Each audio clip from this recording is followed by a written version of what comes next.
ሰላም እንዴት ናችሁ? ኤስዲ እንግሊሽ ወሳኝ እንግሊዘኛ ቋንቋ ክፍል 3ን ይዘንላችሁ መጥተናል። በዛሬው ትምህርታችን ደግሞ ስለ ትምህርትና ስለ መማር በአጠቃላይ እንማማራለን። በቀጥታ የምወስዳችሁ ወደ ዛሬው ትምህርት ነው።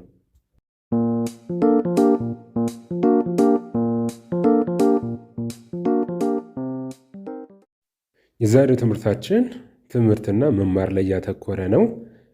ዋት ስኩል ዱ ዩ ጎ ቱ? የትኛው ትምህርት ቤት ነው የምትሄደው የምትሄጂው? ዋት ስኩል ዱ ዩ ጎ ቱ? ወደ የትኛው ትምህርት ቤት ትሄዳለህ ወይም ትሄጃለሽ? ለሴትም ለወንድም ስለሚሆን። አይ ጎ ቱ ሲቲ ስኩል። ወደ ከተማ ትምህርት ቤት እሄዳለሁ። እኔ የሚሄደው ትምህርት ቤት ከተማ ነው። አይ ጎ ቱ ሲቲ ስኩል። ከተማ ወዳለ ትምህርት ቤት እሄዳለሁ። ዋት ዱ ዩ ስታዲ? ዋት ዱ ዩ ስታዲ? ምንድን ነው የምታጠናው ወይም ደግሞ ምንድን ነው የምታጠኘው? ስተዲ ማለት ትምህርት ቤት ውስጥ ወይም ካምፓስ ውስጥ ኮሌጅ፣ ዩኒቨርሲቲ ገብታችሁ የምትወስዱት፣ የምትከታተሉት፣ የምታጠኑት ትምህርት ነው። ዋት ዱ ዩ ስታዲ? ምንድን ነው የምታጠናው? ምንድን ነው የምትማረው? አይ ስታዲ ኢንግሊሽ። እኔ የማጠናው እኔ የምማረው እንግሊዘኛ ነው። ዋት ዱ ዩ ስታዲ? አይ ስታዲ ኢንግሊሽ። እኔ ለወንድ ካረኩት ለሴትም ይሆናል። ዋት ዱ ዩ ስታዲ? ምን ታጠኛለሽ? አይ ስታዲ ኢንግሊሽ። እኔ የማጠናው የምወስደው ትምህርት እንግሊዝኛ ነው። የትምህርት አካሄዳችንን ታውቃላችሁ። ለእያንዳንዱ 1 2 3 እያለን ለምንጠይቃቸው ጥያቄዎች እኛ ለትምህርት የሚሆኑ ምላሾች እናስቀምጣለን። እናንተ ግን ለልምምድ የየራሳችሁን ሙከራ ኮሜንት ስር ላይ ታስቀምጡልናላችሁ። አንደኛ፣ ሁለተኛ እያላችሁ ለእያንዳንዱ ጥያቄዎች የየራሳችሁን ምላሽ ታስቀምጡልናላችሁ። ችግር የለውም፣ ቢሳሳት መሞከር ነው። የግድ ተማራችሁ ማለት አይደለም። የግድ ያንን ነገር ሆናችሁ አደረጋችሁ ማለት አይደለም። ነገር ግን ስትለማመዱት ይበልጥ ለእንግሊዝኛ ቅርብ እየሆናችሁ ትመጣላችሁ። ያንን በማሰብ ነው። ስለዚህ የትምህርት ሂደታችንን እንዳትረሱት ለማሳሰብ ነው። ዱ ዩ ላይክ ስኩል? ዱ ዩ ላይክ ስኩል? ትምህርት ቤት ትወዳለህ? ትምህርት ቤት ትወጃለሽ? ዱ ዩ ላይክ ስኩል? የስ አይ ዱ። አዎ ትምህርት ቤት እወዳለሁ። የስ አይ ዱ። አዎ ትምህርት ቤት እወዳለሁ። ሁ ኢዝ ዩር ቲቸር? የአንተ አስተማሪ ማን ነው? ሁ ኢዝ ዩር ቲቸር? የአንቺ አስተማሪ ማን ነው? ማይ ቲቸር ኢዝ ሚስተር ዴቪድ። የእኔ አስተማሪ ዳዊት ናቸው ወይም ዳዊት ነው። ለአስተማሪ ክብር ስለምንሰጥ ነው። ማይ ቲቸር ኢዝ ሚስተር ዴቪድ። እናንተም የየራሳችሁን ታስቀምጡልኛላችሁ። ሁ ኢዝ ዩር ቲቸር? ኮሜንት ስር። ዋት ኢዝ ዩር ፌቨራይት ሳብጀክት? ዋት ኢዝ ዩር ፌቨራይት ሳብጀክት? የምትወደው የትምህርት ሳብጀክት ምንድን ነው? የምትወጂው የትምህርት ሳብጀክት ምንድን ነው? ወይም ሳብጀክት ስንል ርዕሰ ጉዳይ ማለት ትችላላችሁ። ርዕሰ ጉዳይ ሳብጀክት የምንለው ኖርማል የአካዳሚ ትምህርት ስትማሩ ማትስ፣ እንግሊሽ እያለን የምንወስዳቸው ሳብጀክቶች ናቸው። ዋት ኢዝ ዮር ፌቨራይት ሳብጀክት? ካምፓስ እና ኮሌጆች ስገቡ ደግሞ የየራሳቸው ሳብጀክቶች ይለያያሉ። ስለዚህ የምትወደው ሳብጀክት ምንድን ነው? የምትወጂው ሳብጀክት ምንድን ነው? ማይ ፌቨራይት ሳብጀክት ኢዝ ማትስ። ማይ ፌቨራይት ሳብጀክት ኢዝ ማትስ። የእኔ ተወዳጅ የምወደው ትምህርት ሳብጀክት ሂሳብ ነው። የእናንተስ? ኮሜንት ስር ላይ ታስቀምጡልኛላችሁ። ዱ ዩ ዱ ዩር ሆምወርክ? ዱ ዩ ዱ ዩር ሆምወርክ? የቤት ስራህን ትሰራለህ? ዱ ዩ ዱ ዩር ሆምወርክ? የቤት ስራሽን ትሰሪያለሽ?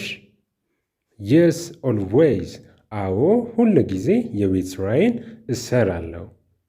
ዱ ዩ ዱ ዩር ሆምወርክ? የቤት ስራን ትሰራለህ? አዎ ሁል ጊዜ የቤት ስራዬን እሰራለሁ። የስ ኦልዌይዝ። የቤት ስራሽን ትሰሪያለሽ? ዱ ዩ ዱ ዩር ሆምወርክ? የስ ኦልዌይዝ። አዎ ሁል ጊዜ የቤት ስራዬን እሰራለሁ። ሃው ማኒ ስቱደንትስ አር ኢን ዮር ክላስ? ሃው ማኒ ስቱደንትስ አር ኢን ዮር ክላስ? በክፍል ውስጥ ስንት ተማሪዎች አሉ? በክፍልሽ ውስጥ ስንት ተማሪዎች አሉ? ሃው ማኒ ስቱደንትስ አር ኢን ዮር ክላስ? በክፍላችሁ ውስጥ ስንት ተማሪዎች አሉ? እናንተ በምትማሩበት ክፍል ውስጥ ስንት ተማሪዎች አሉ? There are 30 students. There are 30 students. በእኛ ክፍል ውስጥ 30 ተማሪዎች አሉ። There are 30 students. 30 ተማሪዎች አሉ። How many students are in your class? There are 30 students. 30 ተማሪዎች አሉ። Do you speak English at school? Do you speak English at school? Yes, I try to speak English. በትምህርት ቤት ውስጥ እንግሊዝኛ ትናገራለህ? በትምህርት ቤት ውስጥ እንግሊዝኛ ትናገሪያለሽ? Do you speak English at school? Yes, I try to speak English. አዎ እንግሊዝኛ ቋንቋ በክፍል ውስጥ በትምህርት ቤት ውስጥ ለመናገር እሞክራለሁ።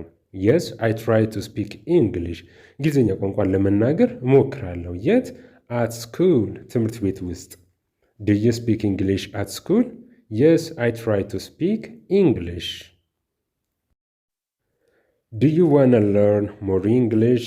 Do you want to learn more English? የበለጠ እንግሊዝኛ መማር ትፈልጋለህ? የበለጠ እንግሊዝኛ መማር ትፈልጊያለሽ? Do you want to learn more English? የበለጠ የተሻለ እንግሊዝኛ ለመናገር ለመማር ትፈልጋለህ? ትፈልጊያለሽ? Yes, I want to learn a lot. Yes, I want to learn a lot. አዎ እንግሊዝኛ ቋንቋን ብዙ መማር እፈልጋለሁ። Yes, I want to learn a lot. አዎ እንግሊዝኛ ቋንቋን የበለጠ ለመናገር እፈልጋለሁ። ፍላጎቴ ያ ነው። Can you write in English? Can you write in English? በእንግሊዝኛ መጻፍ ትችላለህ? በእንግሊዝኛ ጽሑፎችን መጻፍ ትችላለህ? Can you write in English? በእንግሊዝኛ መጻፍ ትችያለሽ? A little bit. በትንሹ ትንሽ በእንግሊዝኛ መጻፍ እችላለሁ። በትንሹ መጻፍ እችላለሁ። Can you write in English? A little bit. በእንግሊዝኛ መጻፍ ትችላለህ? በትንሹ መጻፍ እችላለሁ። በእንግሊዝኛ መጻፍ ትችያለሽ? በትንሹ መጻፍ እችላለሁ። Can you write in English? A little bit. የዛሬው ይህንን ይመስል ነበር። እንደ ሁልጊዜውም ከአንደኛ እስከ 10ኛ ድረስ ያሉትን እያንዳንዱን ጥያቄዎች ምላሾቻችሁን ሙከራችሁን ኮሜንት ስር ላይ ማየት ፈልጋለሁ። እያንዳንዳችሁ የምትመለከቱ ሰዎች ኮሜንት ስር ላይ የየራሳችሁ ምላሽ አስቀምጡልን። ያ ምን ያህል እየተማራችሁ እንደሆነ ምን ያህል ጊዜያችሁን ዴዲኬትድ አድርጋችሁ እንግሊዝኛ ቋንቋ ለማወቅ ፍላጎታችሁንም ጭምር የምናይበት ነው። ምክንያቱም ካልሞከራችሁ ልታውቁ ልትረዱ አትችሉም። እነዚህ ነገሮች ስትሞክሯቸው ጊዜያዊ ላይሰማችሁ ላይመስላችሁ ይችላል። ነገር ግን በጊዜ ሂደት ጊዜ በጊዜ እየሄደ በመጣ ቁጥር እንግሊዝኛ ቋንቋ እየቀለላችሁ ይመጣል። ለእንግሊዝኛ ቋንቋ እየቀረባችሁ ነው የምትመጡት። በመለሳችሁ ቁጥር፣ በጻፋችሁ ቁጥር፣ ባነበባችሁ ቁጥር እንግሊዝኛ ቋንቋ ከአይምሯችሁ ጋር አዳፕት እየሆነ ነው የሚመጣው። እነዚህ ልምምዶች እጅግ በጣም አድርገው ይጠቅሟቸዋል። ከዚህ ቀደም ክፍል 2ን ፋሚሊ ነበር ያየነው ስለ ቤተሰብ። ክፍል 1ን ደግሞ እንዴት አድርጋችሁ ከመጀመሪያ ከሰዎች ጋር ከማታውቁ ሰው ጋር መግባባት እንዳለባችሁ ነበር ያየነው። ኤስዲ እንግሊሽ 2 ላይም ለየት ያለ ትምህርቶች አዘጋጅተን ይዘንላችሁ እየመጣን የምንገኘው። እዛም ሄዳችሁ ትምህርቶችን ተማሩ። ከዚህ ቀደም ብዙ ልምምዶች ብዙ ትምህርቶችን አድርገናል። በሁለቱም ቻናሎች የዩቲዩብ ቻናላችን ነው። በቲክቶክ እና በቴሌግራም በእናንተ ጥያቄ መሰረት መተናል። የዛሬው ትምህርታችን ይሄንን ይመስል ነበር። ፕሊዝ ላይክ፣ ሼር፣ ሰብስክራይብ አድርጉ። ቀጣይ እስክንገናኝ መልካም ጊዜ ለሁላችሁ።